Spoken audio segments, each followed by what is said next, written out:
ቅድስት ቤተ ክርስቲያን ስርጎት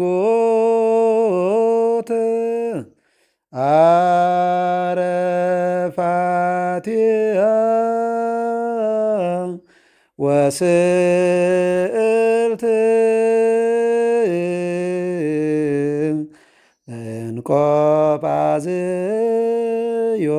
እንቆጳዝዮን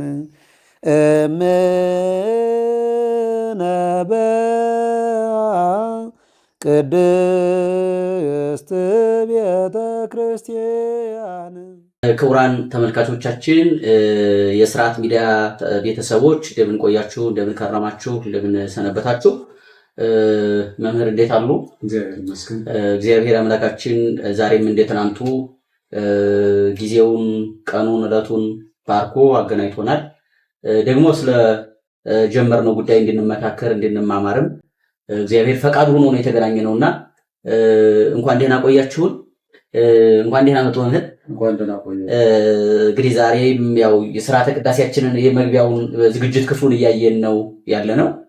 በእርግጥ ረዘም ያለ ነው፣ ግን ደግሞ የግድ መታየት ያለባቸውን ማየት ስላለብን የቱንም ያህል ጊዜ ቢፈጅ የሥርዓተ ቅዳሴው ላይ ያለውን ሁኔታ ማየት አለብን።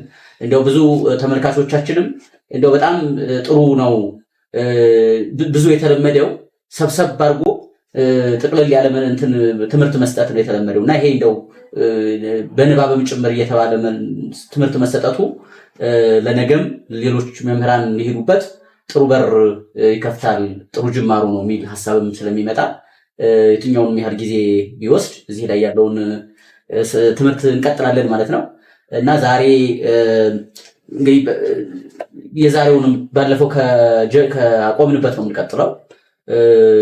ባለፈው እንደሚታወቀው ስለ እንትኖቹ አይተናል፣ መርገፎቹን፣ አንቲሙት፣ መሶበ ወርቅ፣ ሌሎቹንም አይተናል። እስኪ ዛሬ ደግሞ ይካ አውሎጊዮስ ብሎ ይጀምራል እና እንደው ራሱ ቃሉ ራሱ አዲስ ነው አውሎጊዮስ የሚለው። እስኪ ከዛ ጀምሮ ደግሞ ሁኔታ ምንድን ነው፣ ምን ማለት ነው፣ እዚህ ላይ ያለው የዝግጅት ክፍል ምን ዘርፎችን ይዟል የሚለውን ይሄዱበት። ከዛ ደግሞ ሌሎቹ እንሻገራለን። መልካም። እንግዲህ አውሎጊዮስ በቅዳሴው መካከል ያለ ቃል ነው። ክፍል 4 ነው ዛሬ ያለንበት። ከባለፈው ክፍላችን ቀጥለን ያው ቅዳሴው ቅድም እንዳሉት ደርሶ ሰፋ ያለ ስለሆነ ሰፋ ያለ ሆኖ ግን ለትንታኔ ደግሞ ተደጋጋሚ ቃላትም አሉት። እኛ ከኋላ ያው የደጋገምነው ዝም ብለን በንባብም ጭምር እንደው ግልጽ እንዲሆን ትርጓሜውን እያልን ማብራሪያዎቹ በተለያየ መልኩ እየተባሉ ስለሆነ እየተደጋገመም ያው ስለ ቅዱስ ሥጋው፣ ስለ ክቡር ደሙ፣ ስለ አንድነት፣ ስለ ሶስትነት ስለሆነ ያው ንባቡ በሰፋ ልክ በዛው ልክ እያብራራ ነው። ብዙ አንሄድም። ካላብራራንበት ቦታ ላይ ስንደርስ ነው ወደ ማብራሪያው እየገባ የምንለው። እንግዲህ ዛሬ አውሎጊዮስ ጌሪዮስ ኢየሱስ ክርስቶስ ወልደ እግዚአብሔር ያው አጊዮስ ማነጦን ፓኖ ማነጦን አላቲኖን በአማናሜን የሚል የንባብ ክፍል ነው ዛሬ የምንጀምርበት። ትርጓሜው ምንድነው? እነዚህ ቃላት የተለመዱ አይደሉም፣ አዲስ ናቸው። አውሎጊዮስ አሁን ብዙ ጊዜ በግዕዝ ቃላት በስንክሳሩም በምንም የምናገኘው አይደለም። በተለየ መልኩ ቅዳሴው ላይ ነው ያለውና እንደው ለሁሉም አውሎጊዮስ ፓኖ ማኖጦን አላቲኖን ምናምን የሚሉት ቃላት እነዚህ የተለመዱ አይደሉም፣ አዲስ ናቸው ቃላቱ። እንግዲህ ያው እነዚህ ከጥንቱ ቋንቋ ጋር ተያይዞ የመጡ ያው ጥንታዊነትንም የሚያሳዩ ናቸው። እነዚህ ቃላት እንግዲህ በግዕዙ ብዙ ጊዜ የማይገኙ በተለየ መልኩ ግን ከመጽሐፋችን ያሉ ግን ትርጓሜ ያላቸው የተተረጎሙ ናቸው፣ ተተርጉመዋል። እነዚህ ቃላት ምንድን ነው የሚለው? አውሎጊዮስ ማለት ክቡር ማለት ነው የሚሉት ሊቃውንቱ ተርጓሚያኑ። አውሎጊዮስ ማለት ክቡር ማለት ነው። ጌሪዮስ ማለት አረጋዊ ዘይደለው ክብር የሚገባው አረጋዊ ቀዳማዊ ማለት ነው። አረጋዊ ማለት እንግዲህ ብሉየ መዋዕል ኢየሱስ ክርስቶስ ማለት ነው። ክብር የሚገባው ብሉየ መዋዕል ዛልቦ ጥንት እንደማለት ነው እና አረጋዊ ዘይደለው ክብር ማለት ነው። ወልደ እግዚአብሔር ሕያው ነው የሚለው የሕያው የእግዚአብሔር ልጅ ነው። የእግዚአብሔር አብ የባህሪ ልጁ ሕያው ክርስቶስ ማለት ነው። ወልደ እግዚአብሔር ሕያው፣ ወልደ እግዚአብሔር የእግዚአብሔር አብ የባህሪ ልጁ ኢየሱስ ክርስቶስ የእግዚአብሔር ልጅ እግዚአብሔር ማለት ነው። አጊዮስ ማለት ደግሞ ቅዱስ ማለት አጊዮስ ብሎ ቅዱስ ማለት ነው። እንግዲህ በዚህ በእንትና እንዳሉት ቃላት ናቸው። ይሄ ማማት ላይ አምነስቲቲ የምንላቸው ሙዳሱጣ፣ ሞአገያ እያልን እንደዚህ ትስቡጣ እያልን ዕለት ዓርብ ላይ የምንላቸው የእነሱ አይነት ቃላት ናቸው። እንግዲህ እነዛ እንደሚፈቱት አይነት ዕብራይስጥኛ ቃላት ናቸው። እነዚህም ከነሱ ጋር ያሉ ቃላት ናቸው፣ ተመሳሳይ ናቸው። የሚገልጡት ዞሮ ዞሮ ወልደ እግዚአብሔር ሕያው የሚለውን ነው። ኢየሱስ ክርስቶስ ነው ለመስዋዕትነት የቀረበውን ወደዚህ ዓለም የመጣውን የወረደውን እንግዲህ ቅዱስ ሥጋውን ክቡር ደሙን ልንቀበለው የተዘጋጀነውን መጥቶ ያዳነንን ለኃጢአት ማስተስሪያ የቀረበውን ህብስቱን በተመለከተ ክርስቶስን ወልደ እግዚአብሔርን የሚያነሱ ናቸው። ቅዱስ የተባለ ያው እግዚአብሔር ነው። ዞሮ ዞሮ አግዮስ ማለት ቅዱስ ነው። ማንጦን ማለት ቅዱሰ ቅዱሳን ማለት ነው። የቅዱሳን ቅዱስ በቃ ከቅዱሳን በላይ ቅዱስ እንግዲህ የጸጋ ቅድስና ያላቸው አሉ። ከነሱ በላይ ቅዱስ ነው ማለት ነው። እንግዲህ ቅዱሳን ብለን መቼም ሥላሴን ቅዱሳን አንላቸውም። ቅዱስ ነው ይባሉ ቅዱሳን እንደሚለው ቅዱሳን አይባሉም። ቅዱስ ቅዱስ ለእያንዳንዳቸው ነው እንጂ የዚህ ግን ቅዱሰ ቅዱሳን ማን የቅዱሳን ቅድስናን የሰጠ እኔ አምላካችሁ ቅዱስ እንደሆንኩ እናንተም ቅዱሳን ሁኑ ባለው መሰረት የቅዱሳን በአንተ ቃል መሰረት የተቀደሱት ቅድስናን የተካፈሉት የቅዱሳኑ ቅዱሳቸው አንተ ነህ ማለት ነው። ፓኗ ማንጦን ማለት ደግሞ አምላክ አማልክት ማለት እንግዲህ አማልክት የሚባሉ አሉ። አማልክት ዘበጸጋ አንሰቢ አማልክት አንትሙ እንዳሉ አይነት አማልክት የተባሉ የሰው ልጅ አጠቃላይ አማልክት ይባላል። እንግዲህ መላእክትንም አማልክት ተብለው የተጠሩበት አለ። ብዙ አማልክት እንግዲህ የሰው ልጅ አጠቃላይ መላእክት ይባላሉ እና የአማልክት አምላክ ይለዋል። ማን ያ እየተሰዋ ያለው በቅዳሴ ጊዜ የቀረበው በጣም ቅዳሴ የሚገርመው ለዚህ ነው። ይሄ የሚሰዋው ይሄ የቀረበው የቅዱሳን ቅዱስ የአማልክት አምላክ የጌቶች ጌታ እያለ ነው የሚሄዱ። ከዛ አላቲኖን ይላል። አላቲኖን በአማናሜን በእውነት ንጹሐ ኩለንታ እምነውር ነው የሚለው።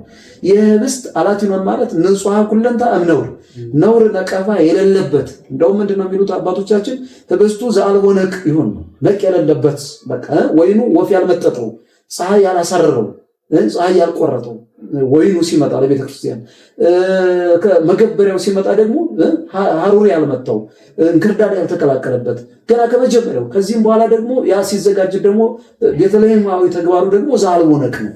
ዘአልቦ ነቅ የሌለበት ንጹሐ ኩለንታ ነው። ዘአልቦ ነውር አላቲኑን በአማን አሜን አሜን ማለት ንጹሐ ኩለንታ ነውር የሌለብህ ማለት ነው ይልና እንደገና በሌላ ተረጓጎም ይተረጉማል። ዞሮ ዞሮ ይህኑ እያቀያየረ ይናገረዋል።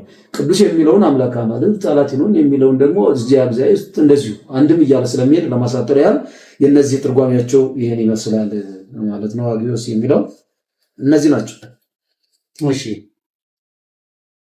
ይቀጥሉበት እንግዲህ እዛው ቀጥሏል። ወካይ ቤበልን ዘያትን በእራው ትምህርተ መስቀል የሚላል ዳግመኛ እጁን አመሳቅሎ በመሃል እጁ ይዞ ክርስቶስ አምላክ ነዛ ማን እያለ ይቀጥላል። ካሉ ይቀጥሉ እርሱን ያው በነገራችን ላይ እንዲህ አይነት ቃላትን አንዳንድ ሰዎች የቤተክርስቲያን አይደሉም እንደውም ትርጓሜ የሚላቸውም ወይም ይሄ የመጡበት አይታወቅም። እንደውም አንዳንድ ጊዜ ቤተክርስቲያኒቷ እንደው ይሄ ህቡ የሆኑ ወይም ስውር የሆኑ ካህናቱ በማያውቁት ሊቃውንቱ በማያውቁት የገቡ ስርዓት ቃላት አሉ። እንደው በጣም ከፋም ሲባል ደግሞ ቤተክርስቲያኒቷን በጣም ለመክሰስ ደግሞ የአስማት ቃላት ናቸው። እንደውም እዚህ ድርሳነ ሚካኤል ላይ ያለ ወይም ብዙ ምንድነው የሚለው ወይም ሎንታ አስማት የሚለው ሎንታ አስማት የሚለውን ራሱ ይሄ አስማት መሆኑ ወይ አስማት ይላል። ስም ያለው ሲበዛ እኮ አስማት ነውና ችግር ነውና እንዲህ ደፋር ያደረገና እና ምንድነው እንዲህ አይነት ቃላትን ልክ እንደሌላ አድርጎ የማየት ነገር አለ። ቋንቋ በነገራችን ላይ ይወራርሳል። ከየትም ቦታ ወደ የትኛውም ቦታ ይፈልሳል። ልክ እንደ ሰው ማለት አሁን ሰው ይሰደድ የለ ከአንዱ ሀገር ወደ ሌላው ሀገር ቋንቋም ልክ እንደዛ ነው። በተለይ ደግሞ ቤተክርስቲያን ይሄ አንደኛ ጥንታዊት ናት። ትምህርቷ፣ ትውፊቷ፣ ዶግማዋ ሐዋርያዊ ነው። ስለዚህ ይሄ በመጀመሪያው ዘመን የተሰጡ ትምህርቶች እንደገና ትምህርት የተሰጠባቸው ቋንቋዎች በሙሉ አብዛኛው ወደ ቤተክርስቲያን ተሻግረዋል። ወደ ግዕዙ ወደ አማርኛው ጭምር ሰርገው የገቡ ቃላት አሉ። ከአረበኛው፣ ከዕብራይስጡ፣ ከሮማይስጡ፣ ከጽሩ ከመሳሰሉት ቋንቋዎች ማለት ነው። እና ይህንን ምዕመናን በሚያገኙ ጊዜ ትርጉም የሌለው ቃል የለም ማለት ነው። የማይተረጎም ፍች የሌለው ማብራሪያ የሌለው ቃል የለም። ዝም ብሎ ሰርጎ መጥቶ የገባ ቃል የለም እና ከዛ አንጻር እንዲረዱት ነው። ሌሎች ሰዎች የሚያወሩትን ግን የሚናገሩት ከምን አንጻር እንደሆነ ደግሞ ማወቅ ነው። የሚናገሩትን ሳይሆን ለምን እንደሚናገሩ የመናገራቸው ዓላማ ምን እንደሆነ ማወቅ ነው። እና ይሄ አለቆ ይገርሞታል። አካክስ ቤካ በተደጋጋሚ እነዚህ ተቃራኒዎች ሰዎች የሚያነሱት ያስማት እያሉ ግን መጽሐፍ ሄኖክ ላይ አለ ቃሉ ቃል በቃል ቁጭ ተብሎ እዛው ለመላእክት የተነገረ በዛው የሚጠሩበት የሆነ ህቡዕ ስም ተብሎ የተነገረ እዛው ቃል በቃል መጽሐፈ ሄኖክ ላይ ያለ። ችግሩ እነሱ መጽሐፈ ሄኖክን የኛ አይደለም ነው። ሁለቱም ያው ቤተክርስቲያንን በምን ንቅሰሳትን ምንቀፋት ስላለ አሁን ለምሳሌ እኔና እርሶት አሁን ቁጭ ብለን እንደዚህ እኔ ሻሽ አልጠመጠምኩም፣ እርሶት ደብተራ ነው። በእነሱ ሻሽ የጠመጠመ በሙሉ ደብተራ ጠንቋይ ነው። እና ይሄ እንትኑ እንዲያዩት ብዬ ቃላቱ እንዲህ አይነት ቃላት ፍቻ አላቸው፣ ትርጉም አላቸው። አለ ምክንያት አልተሻገሩም። ይህንን ተመልካቾቻችን እንዲረዱት እንዲህ አይነት ቃላት ሲያዩ ትርጉም ወይም ማብራሪያ ባለው ቦታ የሚሰጣቸው ስለሆነ በዛ መንገድ ማየት ያስፈልጋል። ከዛ ቀጥሎ ወካይበ ይበል እንዘ ያህትም በራሁ በትምህርተ መስቀል ይላል። ይሄ እንግዲህ የካህኑ ነው።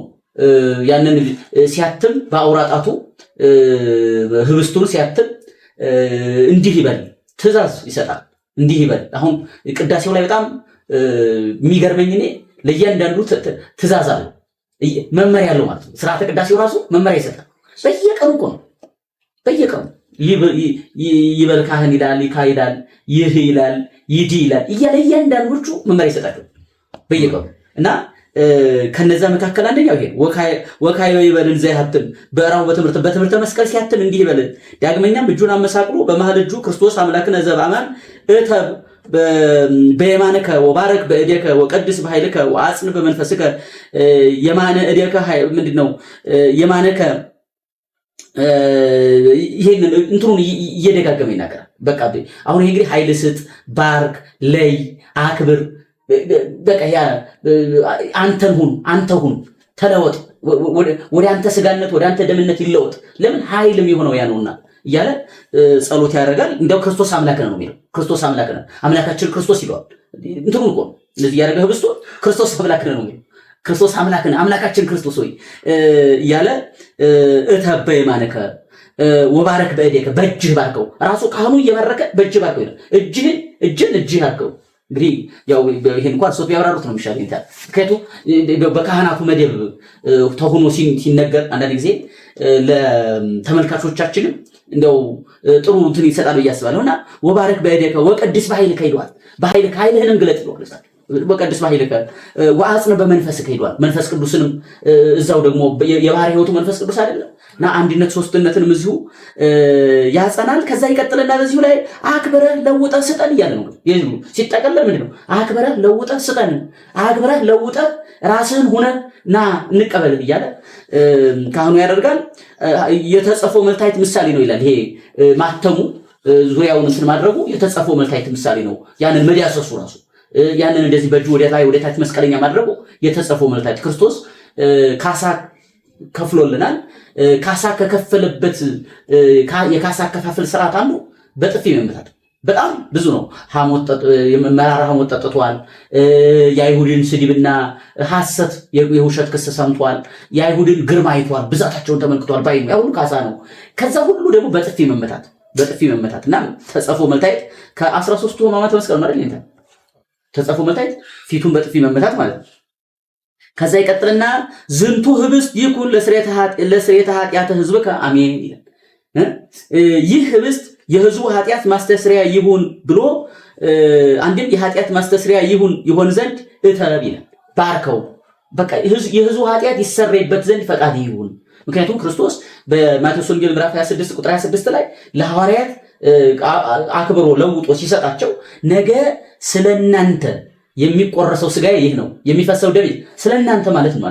ስለናንተ ማለት ስለ ኃጢአታችሁ፣ ስለ መተላለፋችሁ፣ ስለ ዓለም ሁሉ ማለት ነው። ምክንያቱም ሐዋርያት የሚወክሉት ዓለምን ሁሉ ያን የበደለውን ሁሉ ስለሆነ ስለናንተ የሚቆረሰው ይሄ ነው ብሎ ሰጥቷቸዋልና ያንን ሁሉ የምንሰብክበት ነው። ከዛ ይቀጥልና ከዚህ በኋላ በሰሜን ደጅ መንበር ውስጥ ለውስጥ ንፍቅ ቄስ በማፈድ ይቀበለው ወይበል ኢየሱስ ክርስቶስ ሊቀ ካህናት በከመ ገነዙከ ዮሴፍ ወኒቆዲሞስ በልብሰ ሰንዱናት ወአፏት። በዚህ በሽቶ እያከፈከፉ በሰንዱናት እንደገነዙ ልክ እንደነሱ ሁን እያለ ካህኑ ያንን ስርዓት ይፈጽማል። ወሰመከሎም ይላል። ወሰመከሎም ለነ ዮሴፍ ለነ ኒቆዲሞስ ነው። ለነሱ እንደፈቀድክላቸው እንደገነዙ እኛም አሁን በዚህ ናና እንገንዝ፣ ናና ምግብ ሆነን ህይወቱ ነን እያለ ነው። ምክንያቱም በነገራችን ላይ የምንቀበለው ስጋ የምንቀበለው ደም መለኮት የተዋሃደው ነፍስ የተለየው ነው ማለት ያ ነው የቤተክርስቲያኒቷ ማለት። ስለዚህ ዕለት ዕለት ክርስቶስ መስዋዕት ሲሆን ምን ይሆናል? በከመ ገነዙከ ይሆናል። ዮሴፍና ኒቆዲሞስ እንደገነዙት ነው የሚሆነው። ነፍስ የተለየችው መለኮት የተዋሃደው ይሆን ያንን ነው የሚሆነው። አሁንም የሚሆነው ያንን ነው። ለዛ ነው ዮሴፍና ኒቆዲሞስን የሚያነሳቸው። ለዛ ነው ከዛ ካህናቱ በዚህ በልብስ የሚሸፍኑትም ለዛ ነው። አሁን አንዳንድ ሰው እንደው መጋረጃ ሆነ እንደው መሸፈን ምንድነው ምናምን ይላል አይደል? ሲገነዝ እንደዛ ነው። ዮሴፍና ኒቆዲሞስ በቃ ገነዙት፣ ሸፈኑት በሰንዱናት ሽቶ እያርከፈከፉ እንደውም ሽቶ እየነሰነሱ እንደውም ግልጥጥ ብሎ እኮ አናግሯቸዋል። ለምን እንጁ ትገንዙኛላችሁ? ለሩቅ ብእሲ ዝም ብላችሁ ለምን ቅዱስ እግዚአብሔር ቅዱስ ኃያል እያላችሁ አትገንዙኝም ብሎ ገስጿቸዋል። ስለዚህ ሕያው ነው ማለት ነው። ቅዱስ እግዚአብሔር ቅዱስ ኃያል ቅዱስ ሕያው ዘኢይመውት ቅዱስ ሕያው ዘኢይመውት ነው የማይሞት እንደውም ሊቃውንቱም እኮ ሞተ ተባለ በስጋ ሞተ ተባለ ነው የሚሉት። ሞተ ተባለ በስጋ ለምን? ነፍስ የተለየችውን ስጋ ስለተዋሃደ በመለኮት የተዋሃደው ስለሆነ በዛ መልከ እንትናረግ ወሰመርከሎሙ የሚለው ያን ነው። ወደህ እንደተቀበልሃቸው ከማሁ ስመር ለነ ይላል። እኛንም ፈቃድ ይሁን ፈቃድህን አድርግልን፣ ፈቃድ ይሁን እኛንም ፈቀድልን ማለት እነሱን እንደፈቀድክላቸው እንዲገንዙ ፈቃድህ እንደሆነ ለኛም ፈቀድልን። ለምእመናን አርደን አወራርደን እንድናቀርበህ ፈቃድ ይሁን። በነገራችን ላይ ፈቅዶ የተገነዘ ሰዎች አሉ። ጌታችን አምላካችን ነው ፈቅዶ ማለት ሰው ከሞተ በኋላ ፈቃድ ነው። ማንም ይገንዘው አይገነዝ ምንም ይሁን አውሬ ይብላው ፈቃድ ነው። ነፍስና ስጋ ከተለያየ በኋላ ስጋ ምንም ነገር ቢደረግ አፈር ነው፣ ወደ አፈርነቱ ነው የተናገረ ተገነሽ በቃ አገናነዙን ተናግሮ ራሱ መመሪያ ሰጥቶ ማለት መመሪያ ነፍስና ስጋ ከተለያየ በኋላ ብድግ ብሎ እንዲገንዙኝ ነፍስ ሳይሆን ማለት ስጋ ብቻ ከመለኮት የተዋሃደው ስጋ ተነስቶ እንዲገንዙኝ እንዲያመስሉኝ ብሎ መልሶ